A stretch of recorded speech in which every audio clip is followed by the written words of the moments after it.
Hey guys, Malcolm Moore here. Now, my wife gave birth a couple of months ago, which means I've been down a filmer this season. Incredibly inconsiderate of her, I know. But what that does mean is that I've been self-filming a lot of my videos using this, the Insta360 X3 camera.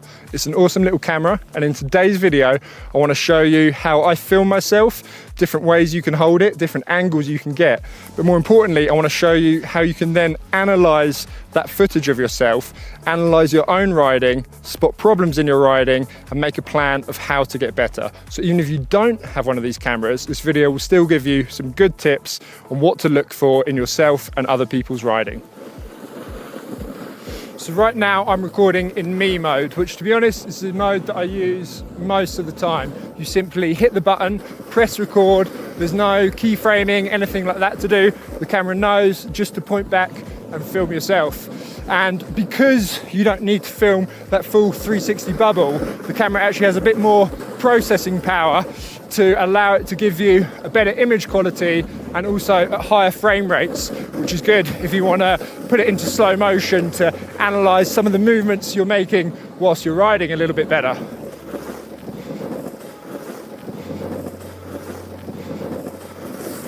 Like right there. Now, when you are watching yourself riding, when you're looking at footage of yourself, it can be great with these cameras to look at things like, okay, do I have the correct weight distribution between the feet? Am I getting my weight stacked properly over the edge? But more importantly, what I want to show you in this video is, rather than kind of fixating on what your body is doing above the board, I want to show you how it's actually easier to look at what the board is doing. And that will tell you if there's any issues in your riding. Like for instance, is the board skidding? Is it gripping? And simple things like, are you getting an early edge change? So we'll begin by taking a look at some footage from Thomas, who I was riding with last week. And he is holding the camera out, as I just was in that last clip, like this, pretty horizontal, with his front hand, camera filming back at him in me mode. And what we're going to look for is to see if Thomas can get an early edge change, which is an essential skill to have if you want to have smooth, controlled turns. An early edge change means the board has rolled from one edge to the other before it is pointing down the slope, before it is in the fall line. And it's dead easy to spot. So let's take a look at this one. The board is already on the toe edge, just before reaching the fall line shown by this green arrow. Now let's look at the edge change onto the heels. Okay, so this one isn't quite as good. The board doesn't really get onto the heel edge until it's pretty much pointing down the slope and in the fall line. And we can actually see that before that, the board is staying quite flat. And if we look at the back end of the board there, the toe edge is actually cutting into the snow and almost catching. So that edge change definitely needs a little work. So use these cameras first to spot problems within your riding, and then you can figure out how to solve them. Next up, Thomas is riding with the camera held out like this at about a 45-degree angle.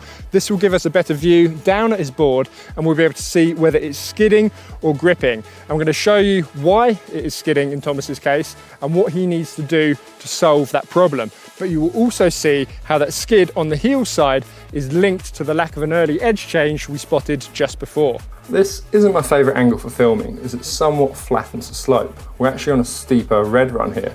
But it does do a good job of capturing the whole rider, and it makes it easy to spot whether the board is skidding or gripping. All you need to do is imagine an arrow sticking out from the centre of the board going out towards the nose of the board. Now point a second arrow out from the middle of the board in the direction you're actually travelling, and you'll see how much you are skidding. If those arrows are 90 degrees apart, then you are skidding a lot, like right here. But if those arrows are closer together, then you're going to be gripping much better, as you can see right here. So let's start just before that point where the skidding was the worst, and then we can analyze why it is happening. So we'll start here. Watch now, and you'll see the upper body rotating ahead of the lower body. Now in itself, that movement can be all right if it's used to pull the front knee around, which tilts the board up onto the heel edge, and then it's combined with a lateral movement where you drop your center of mass onto the inside of the turn, creating more edge tilt. You can see myself doing that. But with Thomas, the rotation has not really opened up his front knee. Rather, it has sent all his weight over the back foot. You can see the back knee bent much more than the front, and you can also see his weight is not inside of the turn. It's directly over the board.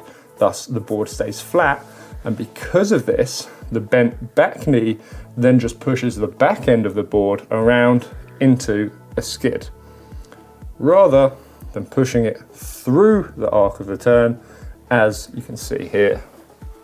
So are you not getting that early edge change, perhaps just because you're being too slow with crossing your weight over the board, like right there, which is fine because then you can just speed up those movements? Or is it linked to excessive skidding, which is a sign that you're probably getting something wrong? And by the way, you'll notice I don't actually use the protective lens guards for the camera. Now, I haven't had any problems. I don't drop this very often. It has taken a few drops and it's fine, but obviously you could scratch the lens if you really tried. And if you're worried about that, you can add Insta360's care package that will cover you for any accidental falls, cracks, anything like that, just to give you a little bit of peace of mind. So next up, we're going to take a look at some footage from Przemek from Poland. And in his clip, he's been holding the camera with his front hand out like this, recording in full 360 mode so you can see everything that's going on around him. I've opened up the footage into the desktop app and I can point the camera around anywhere. But for now, I want to leave it facing him. If you check the setting up here, I want the stabilization on, but direction lock off. So that rather than the point of view moving as the camera moves, the footage will now just stay pointing in one direction, no matter how much Przemek moves the camera. So let's begin. He's riding fast, but he's clearly in control. So what outputs can we see? Well, we can see a lot of skid on each edge. Here on the toes, board pointing that way, but traveling this way. And same again on the heels. But what do you think causes that? Bad posture, too much weight on one foot, not enough lateral movement? Perhaps those things might need some work, but first just have a look. Does the nose of the board ever turn 90 degrees across the slope? No, it's always pointing down. So if the board is always pointing down, it will always keep picking up speed unless you are skidding. Right there to slow yourself down. So it's by bringing the board across the slope that you're able to control your speed without skidding. And it's by doing that that you'll be able to make an early edge change that will then allow you to guide the board around the arc of the turn. So I would advise Przemek to think about that image of the S-turns. Simply start off with the board in a traverse going across the slope. That will allow you to get that early edge change right there, and then use this traverse across the slope to control your speed. If you're not pointing down the slope, you're not going to be picking up speed. And then what you can start to do, once you've made the turn, as soon as you're in that traverse, you can quickly go into the next edge change and cut out that traverse in the middle. And now if you're doing those things, if you're traversing across the slope, if you're trying to make that early edge change, but you're still skidding, then if you see that in your footage, then it's probably a sign that you have something wrong with your posture, with your weight distribution, with where your shoulders are, okay? But first, just get that image of that S shape, board across the slope, early edge change, and without even having to get too technical and think about what's going on top of the board, you might solve a lot of your problems. So use these cameras to help you get better at snowboarding, but also get creative, try different holds, different mounts, different ways of filming yourself. Let me know your favorite ways of doing it down in the comments below. So thank you for watching, and I will see you next time.